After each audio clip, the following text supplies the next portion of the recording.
Have you ever wondered why that charming widower next door or your divorced uncle seems content flying solo in his golden years? In a society that often equates happiness with partnership, a curious trend is emerging. More and more older men are choosing the single life. But why? Is it a reflection of hard-earned wisdom, a shield against past hurts, or perhaps a bold embrace of long-awaited freedom? Let's unravel this intriguing phenomenon, exploring the complex tapestry of reasons behind why many of us older men are unexpectedly and often contentedly embracing solitude in our twilight years. Before we dive in, if you enjoy these insights, don't forget to subscribe and hit the notification bell so you never miss a new video. Let's begin. 1. The sweet sound of silence, embracing solitude. After decades of bustling households and demanding careers, many of us have discovered an unexpected treasure, the joy of solitude. It's a revelation that often catches us by surprise, like finding a forgotten 20 in an old jacket pocket. This isn't the loneliness that society often associates with being alone. No, this is a rich, fulfilling silence that nourishes our souls in ways we never anticipated. Think about it. For years, maybe even decades, our lives were a constant cacophony of responsibilities. The alarm clock's shrill cry, the kids' morning chaos, the endless meetings, and the perpetual need to be on. It was exhausting, wasn't it? But now, in this new chapter of our lives, we found the mute button, and boy, does it feel good. The ability to do whatever we want, whenever we want, is more liberating than that first solo drive after getting our license. Want to watch a documentary about World War II at 3 a.m.? Go for it. Fancy having ice cream for dinner? There's no one to judge you but your reflection. And let's be honest, he's probably giving you a thumbs up. But it's more than just the freedom to indulge our whims. This solitude gives us the space to rediscover ourselves. Remember that guitar gathering dust in the corner? Now's the time to reacquaint yourself with those strings. Always wanted to try your hand at watercolors? Your schedule is wide open, my friend. We've spent years, decades even, being someone's husband, father, boss, or employee. Our identities were shaped by the roles we played and the responsibilities we carried. Now, we're peeling back those layers like an onion in reverse, rediscovering the core of who we are without those external definitions. And here's the kicker. It feels pretty darn good. There's a contentment in this solitude that many of us never expected to find. It's not about being antisocial or bitter. It's about finding peace in our own company, about being comfortable in our own skin in a way that perhaps we never were before. Sure, there are moments when we miss the warmth of companionship, the touch of a hand, the shared laughter over an inside joke. But these moments are balanced by the deep satisfaction of self-discovery and self-reliance. We're learning that we can be complete on our own, that we don't need someone else to complete us. This embrace of solitude isn't a rejection of love or companionship. It's an acknowledgement that at this stage of our lives, we've found a different kind of love, self-love, and that, my friends, is a game changer. 2. Money talks, the financial equation of late life love. Let's talk turkey, or rather, let's talk money. It's not the most romantic topic, but at our age, it's as crucial as remembering to take our daily vitamins. Many of us have spent decades building our nest eggs, carefully saving and investing, planning for a retirement that would allow us to live comfortably and leave something for our kids and grandkids. The idea of potentially jeopardizing that financial security for a new relationship, well, it's about as appealing as a root canal without anesthesia. Divorce is expensive, and many of us have the alimony payments to prove it. You don't just lose half of everything, you lose half of everything you've worked for your entire life. Houses you've lovingly maintained, savings accounts you've diligently filled, pensions you've earned through years of hard work, all up for grabs. And at our age, there's no time to start over financially. We're not exactly in our prime earning years anymore. But it's not just about protecting what we have. It's also about the potential financial complications a new relationship might bring. What if she's the one with debt? Medical bills that could rival the national debt, credit card balances higher than a cat's opinion of itself, or loans that'll outlive us both. Do we really want to take that on? It's not unromantic, it's reality. Financial independence at our age is more precious than a vintage Cadillac. It gives us the freedom to spoil our grandkids rotten, travel to places we've only seen in magazines, or finally buy that boat we've been eyeing for years. Getting into a relationship means potentially compromising that independence. Shared expenses, joint financial decisions. It's like being back at work, except you can't retire from this job. And let's not forget about leaving a legacy. Many of us want to make sure we can pass something on to our kids and grandkids. A new relationship could complicate those plans faster than you can say prenuptial agreement. It's not just about the money itself, but about the security and opportunities it can provide for future generations. For many of us, the peace of mind that comes with financial stability outweighs the potential benefits of companionship. Cold? Maybe. Practical? Absolutely. At our age, we've earned the right to be a little selfish with our resources. After all, we're not getting any younger, and neither are our bank accounts. 3. Health matters. The physical realities of aging. All right, let's talk about something we'd all rather ignore, but can't. Our health. At our age, health isn't just a concern, it's practically a full-time job. Between doctor's appointments, medication schedules, and trying to remember where we put our glasses, usually on top of our heads, it's a wonder we have time for anything else. For many of us older men, health issues are the uninvited guests at our life's party. Chronic conditions like diabetes, heart disease, or arthritis aren't just physical challenges, they're emotional and mental hurdles too. They affect how we see ourselves and how we think others see us. It's a reality check that's harder to cash than a rubber check. We worry about being a burden. The thought of not being able to keep up with a partner, of needing help instead of being the helper, it's a tough pill to swallow. We've spent our lives being the strong ones, the providers, the fixers. Now, the idea of someone having to take care of us, it's about as appealing as day-old coffee. Then there's the elephant in the bedroom, sexual health. Let's be frank, because at our age, what's the point in beating around the bush? Things don't always work the way they used to.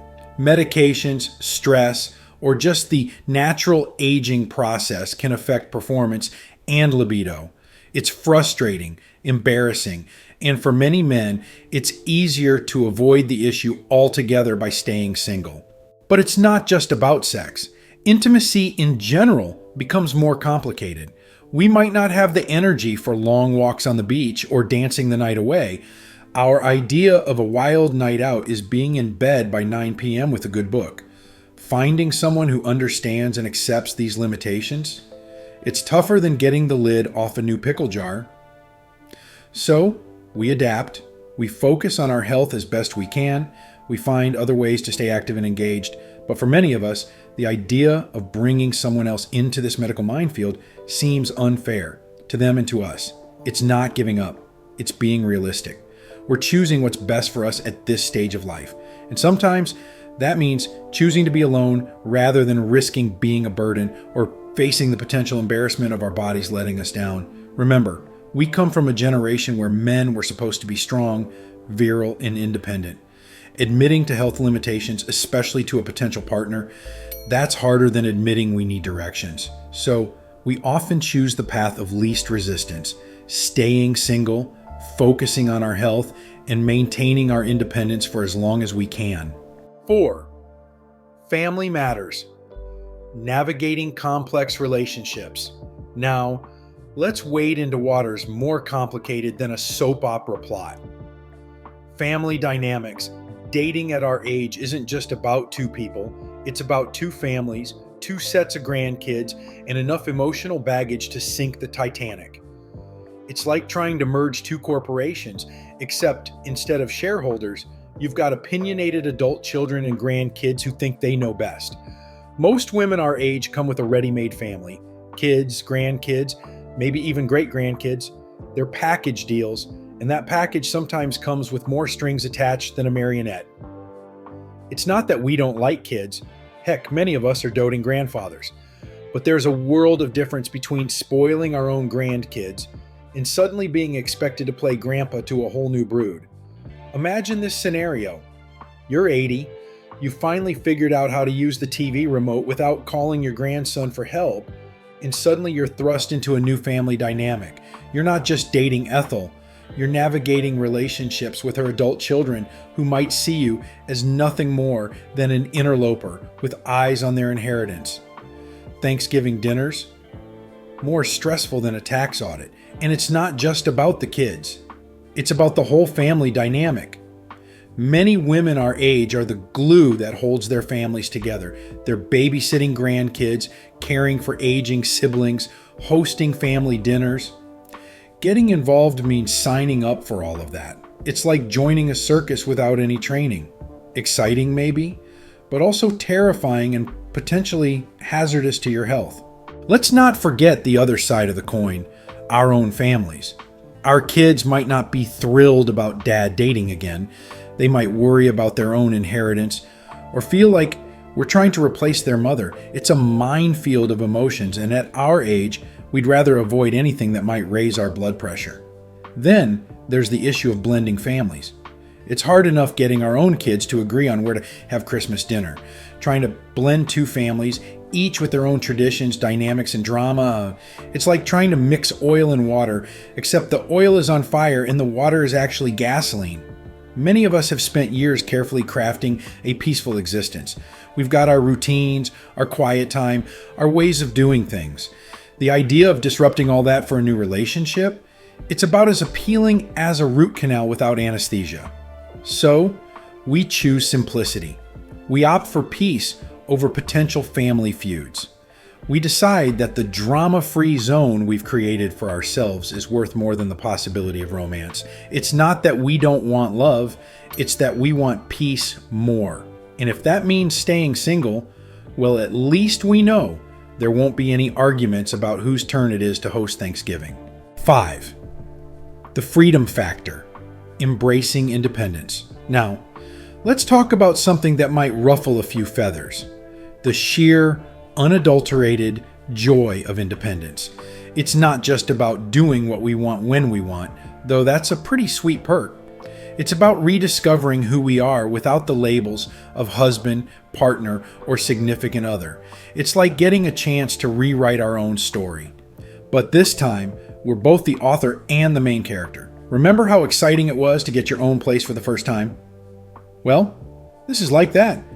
But with better furniture and a lot more life experience, we can decorate our homes without compromising. Want a recliner in the living room? Done. Fancy turning the spare bedroom into a model train paradise? All aboard. There's a unique pleasure in creating a space that's entirely our own, a reflection of our tastes and interests without having to consider anyone else's preferences. But it's more than just interior design freedom. It's about making decisions big and small without having to consult anyone else. Want to take a spontaneous road trip? Pack the car and go. Feeling like having cereal for dinner? Pour yourself a bowl, champ. There's a liberating feeling in knowing that the only person you need to please is yourself. And let's not forget the joy of silence. After years of family life, work, and social obligations, many of us find peace in the quiet. We can hear ourselves think, rediscover old passions, or pick up new hobbies without feeling guilty about neglecting someone else's needs. It's not just silence. It's the absence of compromise, of constantly considering another person's feelings and preferences. This independence allows us to focus on personal growth in ways we might not have had time for before. We can take classes, volunteer, travel, or simply spend time reflecting on our lives without the pressure of meeting someone else's expectations. Want to spend a month learning to paint in Tuscany? Go for it. Fancy dedicating your time to a cause you're passionate about. There's nothing holding you back. Is it selfish? Maybe a little. But after decades of compromising and putting others first, we've earned the right to prioritize our own happiness. And for many of us, that happiness is found in the freedom of the single life. In essence, this embrace of independence is about self-discovery and self-fulfillment. It's about exploring who we are, and what we want out of life without the influence or expectations of a romantic partner. For many of us, this journey of self-discovery in our later years is incredibly rewarding. So, while society might raise an eyebrow at our choice to remain single, we're too busy enjoying our freedom to notice. We've earned this independence, and we're not about to trade it for anything, not even the promise of romance. After all, at this stage of life, isn't the most important relationship the one we have with ourselves? So there you have it, folks. The solitude we cherish, the finances we've carefully managed, the health realities we face, the family complications we'd rather avoid, and the sweet taste of freedom we've come to savor. These are the threads that weave the tapestry of our choice to remain single. It's not about shutting out love. It's about embracing a different kind of love, self-love, and contentment with our own company. As we navigate our golden years, we're rewriting the rules of what it means to age gracefully and happily. Who knows? Maybe we're not just embracing the single life, we're pioneering a new way of experiencing our twilight years. So the next time you see that happy single older gentleman, remember, he's not alone. He's just in good company with himself. Thank you for watching the entire video. If you find these insights valued, please comment 1. If not, comment 0. Your feedback means a lot to us. See you next time.